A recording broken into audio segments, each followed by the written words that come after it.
जय माता दी। श्रावण मास चल रहा है और श्रावण मास के दिनों में हिमाचल प्रदेश में माँ दुर्गा के, माँ चिंतपूर्णी के मेले लगते हैं, जिसे श्रावण के मेले कहा जाता है। तो वही मेले इस समय चल रहे हैं, लेकिन वहाँ पर कोविड की गाइडलाइंस होने के कारण बहुत सख्ती है। किसी को भी कोरोना टेस्ट की रिपोर्ट के बगैर जाने नहीं दिया जा, और इसके अलावा अगर किसी ने 2 डोज लगवाई है तो तभी उसको हिमाचल में एंट्री मिल रही है। तो ये सभी गाइडलाइन को पूरे करते हुए मैं जा रहा हूँ वहाँ पर। तो देखते हैं वहाँ पर हमें एंट्री मिलती है कि नहीं मिलती। पर जो वहाँ पर श्रावण के मास में वैसे मेरे को हर बार ही जाता हूँ जब माँ बुलाती है, तो इस बार मैं कुछ खास करने जा रहा हूँ। तो वो मैं आपके साथ शेयर करना चाहता हूँ कि जब भी आप श्रावण के मास में खास तौर पर माँ चिंतपूर्णी के दरबार में जाएं, तो उस समय आप चांदी का ये छत्र या सोने का छत्र, अगर आपकी जेब अलाउड करती है तो आप चढ़ा सकते हैं, चांदी या सोने का छत्र। तो मैं चांदी का छत्र वहां पर चढ़ाऊंगा अगर माँ ने इजाजत दी। तो आइए अब हम माँ के दरबार, चिंतपूर्णी दरबार की तरफ बढ़ते हैं और अपने सफर की शुरुआत करते हैं माता के जयकारे के साथ। जय माँ चिंतपूर्णी जी। तो ये जब सफ़र शुरू हुआ तो दिन बड़ा हुमस भरा, गर्मी भरा था, सूर्य देव का सीधा प्रकोप पड़ रहा था, लेकिन मन में उत्साह था माँ के दरबार जाने का। तो मैं आपसे बात कर रहा था कि चंद्र और बृहस्पति का जो मेल है वो चांदी का छत्र है। चांदी के छत्र से ही बुद्ध देव को शांत किया जाता था पुरातन समय में। कहने का मतलब कि ये मान्यता या प्रथा बनाकर हमारे जीवन में धार्मिक तौर पर स्थापित कर दी गई थी कि जब भी माँ दुर्गा के दरबार में आप जाएं, किसी भी शक्तिपीठ पर, तो आप चांदी का छत्र या सोने का छत्र जरूर चढ़ाएं। जिससे क्या होता था कि हमारा बुध ग्रह जो खराबियां दे रहा हो वो ठीक हो जाता था। तो इसीलिए मैंने चांदी का छत्र चढ़ा रहा हूँ। तो देखिए मेले का बड़ा ही प्यारा सा दृश्य, लोग जो भक्त लोग हैं माँ के दरबार पर जाते हुए। तो इसलिए जब भी आपको भी अवसर प्राप्त हो तो आप भी यही करिए कि चांदी का छत्र या सोने का छत्र माँ के दरबार पर ज़रूर चढ़ाइए।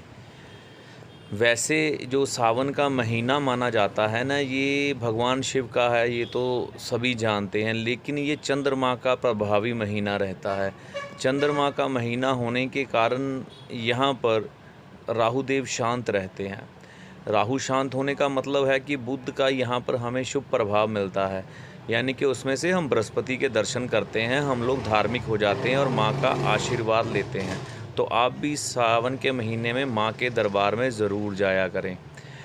तो हमारा जो संकल्प था कि हम पौधे लगाएंगे, वो आज भी हमने नहीं छोड़ा।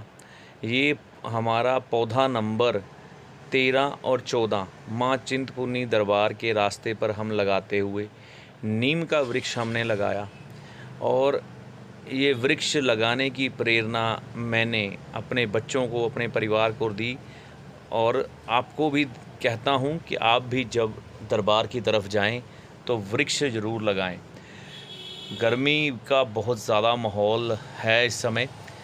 तो ये अगला पौधा हमने 13 नंबर लगाया, अब 14 नंबर लगाएंगे साइड में हट के। और जैसे ही हमने ये पौधारोपण शुरू किया तो माँ का आशीर्वाद हमें मिला। आंधी चलने लग पड़ी बहुत तेज़ और एकदम से मौसम खुशनुमा हो गया। तो ये कुदरत कई बार, मुझे लगता है पर्सनली, ये मैं महसूस करता हूँ कि मुझे किसी न किसी रूप में अपना आशीर्वाद प्रदान करती ही रहती है। तो ये मेरा बेटा खुश हो गया मौसम को बदलता देख पौधा लगाने के बाद। तो काफ़ी खुशनुमा मौसम, और साथ ही में बरसात शुरू हो गई, मूसलाधार बारिश। तो अभी कुछ समय पहले मैं आपसे बात कर रहा था कि बहुत ज़्यादा गर्मी है। तो ये घटनाएं पता नहीं मुझे क्यों लगता है कि मेरे साथ घटती रहती हैं, कि जैसे ही मैं किसी धार्मिक यात्रा पर निकलता हूँ या कुछ ऐसे हालातों में होता हूँ जहाँ कुदरत के साथ अपना जुड़ाव पैदा करता हूँ तो मौसम मेरे लिए या कुदरत के कुछ ऐसे संकेत मिलते हैं जिससे लगता है कि मुझे ईश्वर का आशीर्वाद प्राप्त हुआ। ये ज़्यादातर मेरे साथ होता ही रहता है। ऐसा मैं सोचता हूँ कि मेरे साथ ऐसा होता रहता है। बाकी हो सकता है ये सामान्य बात हो, लेकिन मुझे तो ईश्वर का ये आशीर्वाद ही लगता है। तो सावन के महीने की मैं आपसे बात कर रहा था, तो ऐसे में यहाँ पर बुध ग्रह शांत होता है। अगर हम किसी भी शक्तिपीठ में जाकर माँ दुर्गा के दर्शन करते हैं, तो हमारा बुध ग्रह उससे अच्छा होता है। बुध अच्छा होने का मतलब ये है कि हमारा व्यापार अच्छा, हमारी बहन, बुआ, बेटी, मासी, इन सब के अच्छे होने का संकेत हमें मिलता है, यानी कि इनके जीवन में भी सुख की अनुभूति आनी शुरू हो जाती है। तो इस शानदार मौसम में दरबार की तरफ हम बढ़ते हुए बस बहुत ही शीघ्र हम दरबार पर पहुंचने वाले हैं। नज़दीक ही है दरबार, तो आइए अब दरबार के दर्शन करते हैं। माँ के दरबार में सावन के महीने में हाज़िरी लगवाने का आनंद ही कुछ और है। और ऊपर से अगर माँ अपने दरबार की सेवा दे दे, यानी कि किसी तरह की भी सेवा, तो हमें माँ ने सेवा प्रदान की वहाँ पर सफाई करने की। तो हम अपने साथ ही पोंछा लेकर आए थे, मन में ये इच्छा लेके आए थे कि माँ के दरबार की सफाई करनी है। तो सामान्य दिनों में, इन दिनों में पाँव रखने की जगह नहीं होती थी यहाँ पर, तो यहाँ पर एकदम माँ का प्रांगण खाली था, तो माँ की सेवा करने की अवसर प्राप्त हुआ। ये देखिए महामाई के दर्शन कीजिए।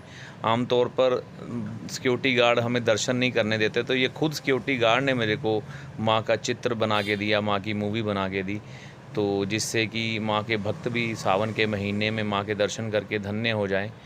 तो ये हमारी खुशकिस्मती थी कि माँ ने हमें अवसर प्रदान किया उनके दरबार में सेवा करने का। इसके बाद मेरे परिवार ने सेवा करने के बाद मैं खुद वहाँ पर सेवा करने गया, तो ये देखिए माँ की कृपा क्या हुई कि पूरा आंगन माँ का खाली हो गया, कोई श्रद्धालु नहीं। तो ऐसा तो मेरे लिए किसी करिश्मे से कम नहीं था, क्योंकि यहाँ पर तो पाँव रखने की जगह नहीं होती सामान्य तौर पर। तो